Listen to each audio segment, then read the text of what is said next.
to Iron Financial. We're the only place that puts corporate earnings through a real stress test, a real trial by fire. I'm your lead analyst, and our mission here is simple: to help you forge a stronger portfolio by cutting through all the market noise and the corporate spin.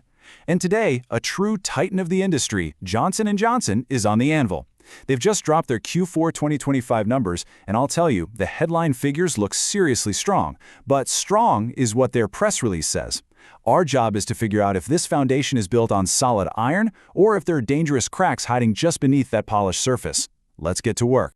So this is the official narrative, and it's coming straight from the top, from CEO Joaquin Duato. He's painting this really compelling picture of momentum, right? The idea is they're leaving all their challenges in the rearview mirror and they're about to hit the accelerator. A cycle of accelerated growth. That's the kind of line that gets printed in headlines, that gets investors excited. But as we always say around here, talk is cheap. It's a bold, confident statement that sets some incredibly high expectations for the future. And really high expectations? Well, they can lead to a very long fall if they're not backed by solid fundamentals. Let's see if the numbers actually back it up. And when you first look at these headline numbers, you can absolutely see where his confidence is coming from. The polish on these figures is impressive. Sales for the fourth quarter came in at $24.6 billion. That is a solid 9.1% reported increase from this time last year. For a company of this size, that's some really strong top-line growth. But okay, top-line sales, that's one thing. Where's the real eye-popper in this report? It's right here, the bottom line. Look at the adjusted earnings per share. It leaped from $2.04 all the way to $2.46. That's a massive 20.6% surge. On the surface, this looks like a company that is just firing on all cylinders. This is the kind of performance that gets the market really, really excited. Whoa, hold on a minute. Before we start the victory lap and pop the champagne, let's just hammer on that one little word right there: adjusted. For me, that's the alarm bell. That's the red flag. Anytime I see a 20% jump in adjusted earnings for a company this big, a mature blue chip like J&J, I have to ask the question, is this really accelerated growth, or is this just accelerated accounting? Are we looking at genuine fundamental operational strength here, or are they just papering over some pretty serious costs to make the quarter look better than it actually is? Because let's be clear, real growth builds wealth for investors. Creative accounting just builds a house of cards that's waiting for a breeze. That is exactly the right question to be asking. And that's precisely what today's stress test is all about. We are going to put J&J's numbers through the ringer. First, we're going to peel back that polished surface and get right down beneath those adjusted numbers. Then, we'll drill down into the growth engines themselves, that's innovative medicine and MedTech, to see where the real power is actually coming from. After that, we're going to test the foundation, looking for any stress fractures, any hidden risks. Then we'll examine their blueprint for 2026 to see if their plan holds up. And finally, we will deliver the Iron Financial verdict. So let's get right to it. All right, let's start digging. This is where we separate the corporate story from the hard financial facts. The difference between a company's preferred, shiny, adjusted earnings and its legally required GAAP earnings. That gap can tell you a whole lot about the true quality of those profits. We're going to bridge that gap right now and see exactly what costs and what charges they're asking investors like you to just ignore.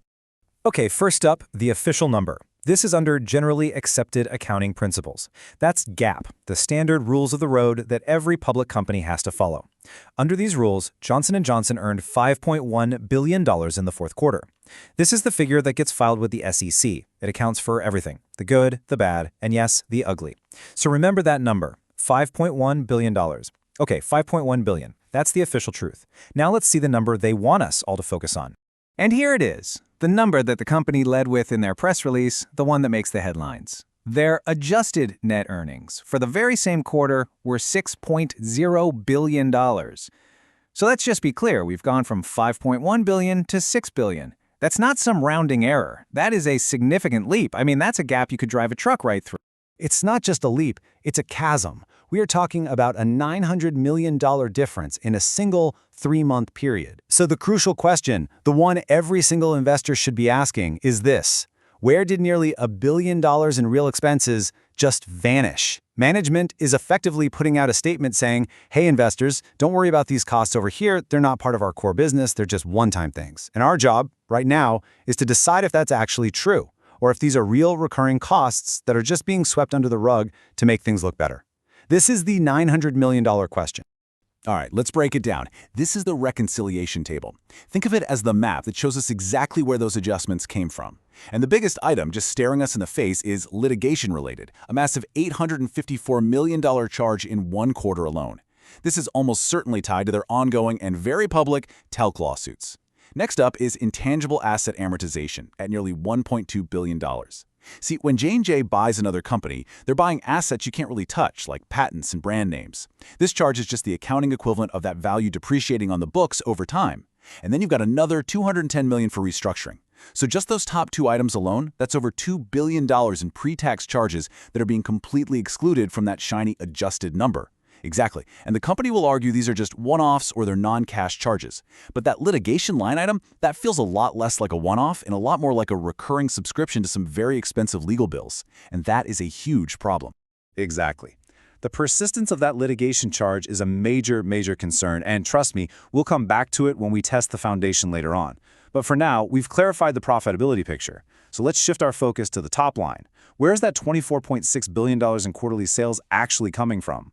We've looked at the quality of the profits, and we found some issues. Now let's go look at the quality of the revenue. Johnson & Johnson is really a two-headed giant. You've got a pharmaceutical powerhouse called Innovative Medicine, and you've got a medical device titan called MedTech. Let's find out which one of these engines is doing the real heavy lifting. And this chart really illustrates a pretty healthy balance. For the full year, the absolutely massive Innovative Medicine division posted a solid 5.3% in operational sales growth. Honestly, that's really impressive for a segment of its size. But look over at MedTech. It's actually growing even faster in the fourth quarter. What's the story there? The real story is what's going on inside of MedTech. Their cardiovascular division grew an incredible 15.2% for the entire year. They've essentially built a rocket ship inside the larger company. So it's clear both segments are contributing, but we need to look a little closer at what's really fueling them. This right here is the core of Johnson & Johnson's strength. The Innovative Medicine division is an absolute beast. I mean, for the first time ever, full-year sales topped $60 billion. Just let that number sink in. $60 billion. That's just staggering. And what's really important is that it's not just one or two blockbuster drugs carrying the whole load. They have 13 different brands that grew by double digits last year. We're talking about giants like the cancer drug Darzalex and the immunology drug Tremfya. So this is not a one-hit wonder situation. Not even close. Just look at the pipeline. 51 approvals and 32 new submissions in 2025 alone. This isn't a company that's just resting on its laurels. This is a finely tuned machine that's built for consistent, heavy-duty performance. This part of the business looks like solid iron. Now, the MedTech side is equally impressive, but it's a completely different kind of story. If Innovative Medicine is this organic powerhouse that they grew from the ground up, MedTech is a story of strategic construction. You mean they went out and bought their growth? You could say that, but I'd say they engineered it. That incredible 15.2% growth in their cardiovascular unit, which is now a $9 billion business, was fueled by smart, aggressive acquisitions like a Biomed and Shockwave. And both of those acquired companies are growing at double-digit rates right now. They're also seeing strong performance in their surgery and vision segments, and they're laying the groundwork for the future with things like the Atiava robotic surgical system. They are actively and strategically building this division into another growth powerhouse. This is just smart capital allocation at work.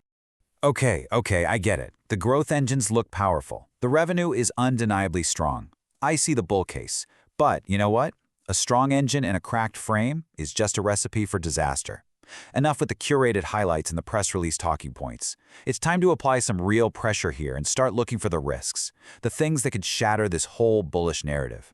It is time to test this foundation for some serious stress fractures. And we absolutely have to start right here. This is the single biggest overhang on the stock, the dark cloud that just refuses to go away. We already saw it in the adjustments, $854 million in a single quarter. This is, of course, the Talc litigation. The company has been trying to resolve this whole mess through a subsidiary bankruptcy, a legal strategy that some people call the Texas two-step, although the courts have repeatedly pushed back on it.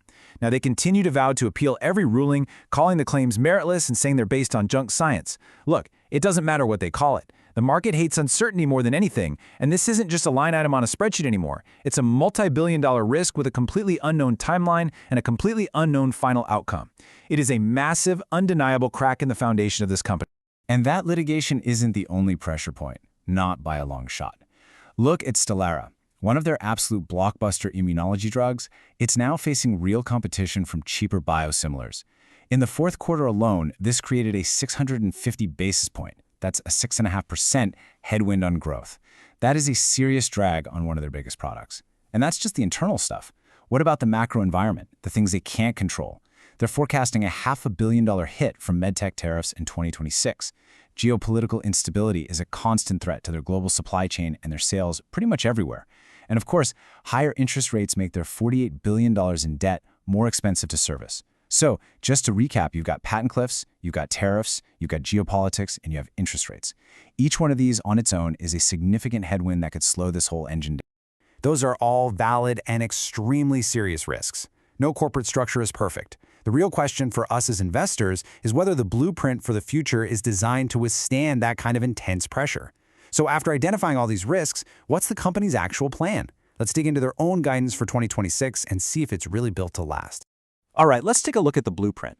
Now, on the whole, the guidance is pretty solid, and it actually came in ahead of what the market was expecting. They're forecasting operational sales growth in a range of 5.7 to 6.7%. Adjusted operational earnings per share, they project that to grow between 4.5 and 6.5%, which basically translates to a reported adjusted EPS target of around $11.43 to $11.63 for the year. Right? Now, these aren't exactly breakthrough explosive numbers, but they do represent steady, confident growth on an absolutely massive base, even with all those headwinds we just discussed. They seem to believe their new product launches can more than offset the erosion from Stelara. Yeah, but hold on. Let's look at the fine print here because this is important. That sales growth number looks good on the surface, but they explicitly state that it gets a 1% benefit from having a 53rd week in their fiscal calendar. Come on. That is a pure accounting gimmick. That is not real organic growth. That's a very fair point. And also, look at the effective tax rate. It's climbing to between 17.5% and 18.5% because of their income mix. That is a direct hit to the bottom line. And they're also projecting higher net interest expense. So while the headline guidance does look strong, there are definitely some soft spots under the surface. The growth isn't quite as robust as it appears at first glance. But you cannot ignore this last number on the screen, a projected jump in free cash flow to $21 billion. That is a major sign of fundamental strength. That's the cash that fuels dividends, share buybacks, and future acquisitions. It is the ultimate defense against all these headwinds. You're right to point out both the weaknesses and the strengths. It's a complex picture. And that brings us to the final stage of our stress test. We've examined that polished surface, we've drilled down into the real numbers, we've stress-tested the foundation, and we've analyzed their blueprint for the future. Now it's time to put it all together.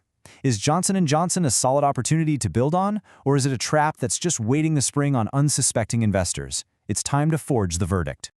Okay, the bull case, what we're calling the solid as iron argument, is incredibly powerful.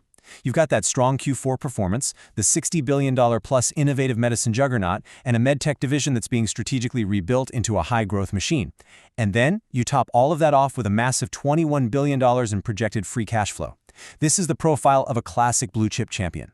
But the cracks in the armor are just as real, and you can't ignore them. That $900 million gap between GAAP and adjusted earnings is a major red flag about profit quality. The Talc litigation is a massive and frankly unquantifiable risk. The Stelara competition is a guaranteed drag on growth. And then you layer on top of that the tariffs, the geopolitical risk, a rising tax rate, and even those little calendar gimmicks. You can't just wish these issues away. So the iron verdict is this. Johnson & Johnson is a fortress, but it is a fortress that is currently under siege. The core operations, the cash flow, the R&D pipeline, the savvy growth in MedTech are all incredibly strong. This is a structure that was built to last for decades, but the siege is absolutely real. The external pressures are significant and they are growing, and that litigation risk is a genuine crack in the foundation that could widen at any moment. So this isn't a simple story of growth. It's a story of a powerful, resilient company that's fighting multiple battles on multiple fronts simultaneously. So the ultimate question for your portfolio is the one right there on your screen. Is J&J's blueprint strong enough to withstand all this pressure? The evidence says they absolutely have the strength, but the fight is far from over. Thanks for joining us on Iron Financial.